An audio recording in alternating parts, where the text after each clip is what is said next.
Britain के प्रधानमंत्री कियर Starmer अपनी पहली आधिकारिक भारत यात्रा पर 8 से 9 अक्टूबर को भारत में होंगे। 9 अक्टूबर को वे मुंबई में प्रधानमंत्री नरेंद्र मोदी से मुलाकात करेंगे। यह दौरा दोनों देशों के बीच आर्थिक, सुरक्षा और महत्वपूर्ण कूटनीतिक एजेंडों को आगे बढ़ाने का अवसर माना जा रहा है। प्रधानमंत्री मोदी 9 अक्टूबर को नई दिल्ली में इंडिया मोबाइल कांग्रेस (IMC) 2025 का उद्घाटन करेंगे। इस कार्यक्रम में भारत की मेक इन इंडिया पहल, स्वदेशी 4G स्टैक, स्टार्टअप इनोवेशन और डिजिटल अवसंरचना योजनाओं को प्रमुखता दी जाएगी। 9 अक्टूबर से भारत का वित्त विभाग अगले वर्ष FY27 का बजट तैयार करना शुरू करेगा।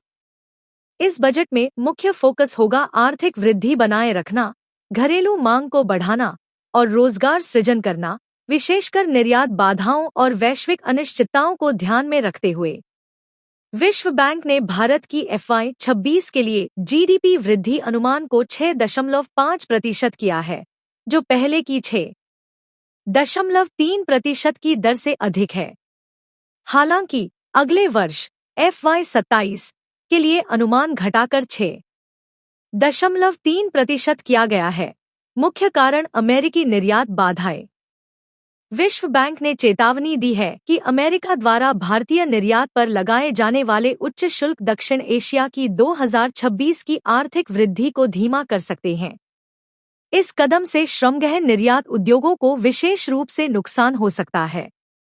खगोल वैज्ञानिकों की तीनों मॉडल भविष्यवाणियों के अनुसार आज मौसम प्रतिकूलता, बारिश और भूस्खलन को देखते हुए कई राज्यों में आज स्कूल और कॉलेज बंद रहने की संभावना है।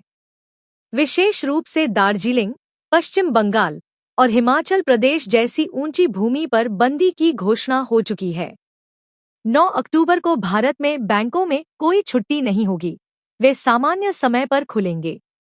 यह जानकारी साखी पोस्ट मीडिया स्रोत द्वारा पुष्टि की गई है। 2025 में करवा चौथ आज मनाया जाएगा। विवाहित महिलाएं निर्जला व्रत रखेंगी और चांद दर्शन के बाद व्रत खोलेंगी। ऐसा कहा जा रहा है कि इस दिन 4 विशेष खगोलीय संयोजन प्रेम और रिश्तों को प्रभावित कर सकते हैं। साथ ही आंध्र प्रदेश में इसी दिन अटल तद्दे त्योहार मनाया जाएगा, जिसमें महिलाएं पार्वती मां को अर्चना करती हैं और विवाहित जीवन की शुभता की कामना करती हैं। 3 से 9 अक्टूबर तक महाराष्ट्र सरकार शास्त्रीय मराठी भाषा सप्ताह मना रही है। इस दौरान मुंबई, नागपुर और अमरावती जैसे शहरों में साहित्यिक, सांस्कृतिक कार्यक्रम आयोजित होंगे, जिसमें मराठी भाषा और विरासत को बढ़ावा दिया जाएगा। भारत मौसम विभाग (IMD) और अन्य स्रोतों के अनुसार अक्टूबर 2025 में सामान्य से अधिक वर्षा की संभावना है, लगभग 115% औसत से ऊपर। इस अनुमान से कृषि, बाढ़ नियंत्रण और जल प्रबंधन के लिए तैयारियां जरूरी होंगी। IMC 2025 में भारत स्वदेशी 4G स्टैक की पहल प्रस्तुत करेगा। इससे भारत उन चुनिंदा देशों में शामिल हो जाएगा जिनके पास अपना सार्वभौमिक मोबाइल आधारित नेटवर्क समाधान है। यह डिजिटल स्वराज की दिशा में एक बड़ी छलांग मानी जाएगी। विश्व बैंक ने यह चेतावनी दी है कि अमेरिका द्वारा लगाए गए निर्यात शुल्क विशेषकर श्रमगहन वस्तुओं जैसे कपड़ा, आभूषण, समुद्री भोजन आदि पर भारत की प्रतिस्पर्धा को प्रभावित कर सकते हैं।